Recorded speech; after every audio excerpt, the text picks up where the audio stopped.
Welcome to Blair and Belgrade TV. I'm Blair. I'm an American that has been living in Belgrade for the last 2.5 years. In today's topic, I want to talk about what it's like to live as a Black woman in Belgrade, Serbia. First, there is no racism in Serbia. Historically, Serbia back in 1835, in their constitution in the Republic of Serbia, it states any enslaved person, whether they are brought to Serbia or flee to Serbia, man or woman, is a free person. And this is back in the 1800s, where most colonial powers like the UK, France, Belgium, even the US, had slavery and had systematic racism.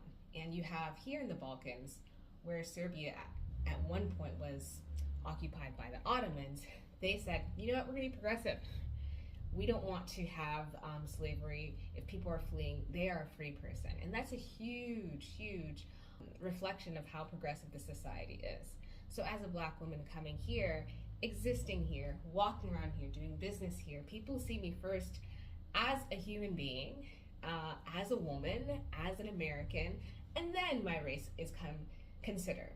So I've been abroad for 10 years in many different places. And yes, nationality trumps race, but in my experience, when people first see you, they're just like, okay, there's a Black person. But here, it's just like, okay, there's a human. And she carries herself differently, yeah, and she has cool hair. And when I speak, it's like, okay, so she's American. And then my race is considered. And when it comes to living in a society where I guess I do stand out, I stand out not because of my race, I stand out because I have a really cool story, I stand out because I'm a woman, I'm attractive. People are not just saying, oh, Black woman. And sometimes when I joke with my Serbian friends, they're just like, you can't, Blair, we don't see, it's not that I don't see my race, it's just like, I'm a human being. I have value. And Serbian society is very inclusive. When it was Yugoslavia at the time, the government, Tito's government, they had the non-alliance movement where they partnered and did business and at least economically traded with many African countries. African students have been coming to Serbia or Yugoslavia at the time to study since the 50s. Not only just Africans, but people from South America, people from Southeast Asia, from South Asia. So for a government or a region to have such a progressive idea of let's align ourselves with other countries that might not be so popular or so economically powerful, let's have them come and study. So people are used to seeing Black people, whether it's as students, as workers, to do business. I've met many Serbs, in fact, whose parents, or they left Yugoslavia to work in Nigeria, to work in Zimbabwe. There's a big Serbian community in South Africa. So it's a wonderful place to feel as a Black woman that this country has a long history, deep history and respect for Black people, for Black Americans, for Africans. There are a few Africans I have met here, are in the diplomatic community. Many work in hospitality, and from what I hear from them and their stories, this is a wonderful place to live. Europe, or at least the Balkans, as a Black person, it's a give or take, and you want to be comfortable. And here, Serbia, given its history and how people see you as a human being, and yes, your nationality is taken into consideration. For me, it's just been wonderful. And as a woman, it's really important if I'm going to live in a country where I feel safe. Safety is such a huge thing because I'm single and I want to be able to run at night, which I can do. I can walk around after I come from like a party. I want to be able to feel like if it's 2 a.m, because I love to walk, that someone's not gonna like mug me or anything.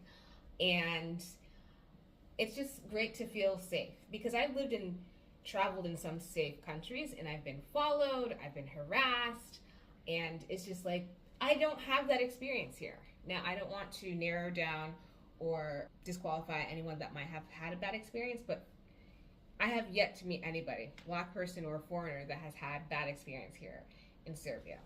So as far as hair, because every Black woman cares a lot and takes so much time when it comes to products and maintenance for your hair, I'm lucky because I have these lovely locks and I maintain my hair for the last 13 years, and I use local products. So I can speak to the point where I take care of my hair, and it's not a problem. But I've met other Serbian women that love to get like box braids, which is interesting because if you were in the United States and I guess a white person to get box braid, people would say, oh, that's cultural appropriation. Who do you think you are? What do you think you're doing? And in Serbia, no, when it comes to hair or black hairstyles, it's not seen as cultural appropriation. It's just like, okay, you want to get box braids, you want to do your hair in braids, cool. No one's going to ostracize you. And there are a few African braiders in the city, so that's another positive. If you're a black woman living here, you can find a place to get your hair braided. Some of the salons, the stylists, I believe they know how to do, at least wash and blow dry black hair. As far as products, I go to Lush or I go to like this organic place and buy shampoo bars. So if you're into Shea Moisture or other types of specialty products, you have to bring them overseas. There's no getting around that. The next thing that's great about being a black woman is that people seem to really appreciate the beauty. Like anytime I go to a salon to get my wax done, the art is always like of a black woman. People always compliment, oh wow, you're such a beautiful woman. And really, it was not until I left the US that I realized that I was an attractive woman. I know that might be a surprise, but at least in Europe or here, people are just like, Blair, you're so beautiful. Your hair, your smile. Like, I don't have perfect teeth, but I do my best to take care of them, to clean them, to go to the dentist twice a year. I floss every day. And people are like, you have a beautiful smile. You're beautiful. And it's just really, really nice to be in a country where you are attractive, where people appreciate your beauty. And a lot of women or even kids come up to me like, oh, wow, you're so beautiful. And I'm not trying to be vain. It's just growing up in the US, I felt so invisible and felt like unappreciated. And even in my community, amongst my family and peers, I know professionally most of my life has been outside the States, but my smile, again, really prevented me from, I guess, professionally progressing. Because if you don't have perfect teeth, if your hair is not straight, that can hinder your career. So here, I do have my own company. Teeth, while I can go to an orthodontist and I hope to get braces, my teeth and my beauty is really appreciated, if not celebrated. And I would have to say, my ideas. I'm a creative. You know, the creative economy is very competitive. It takes a long time to really make significant money. One thing I like about Serbia, there's so much room for growth and opportunity. Now, this comes in with my American privilege because I have American education, and many people think, okay, Americans, we all have money. But we also have great ideas.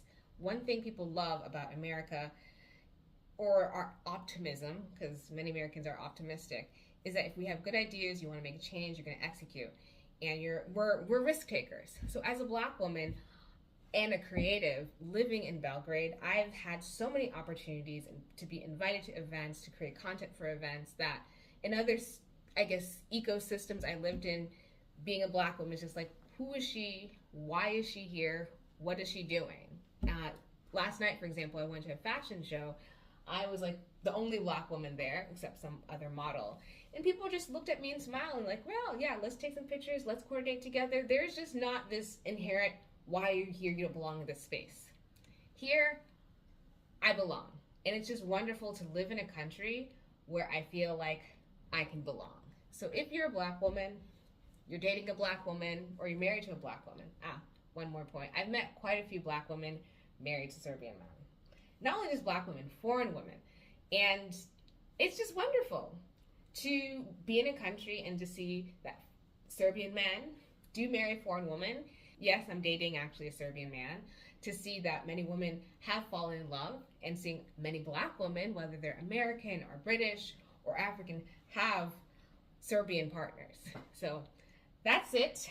If you are curious about what it's like to be a black woman in Serbia, you want to move here, definitely email me, follow me here, follow me on TikTok, and I will be happy to consult one-on-one and share more of my insights of what it's like to be a black woman in Serbia. Thank you for watching.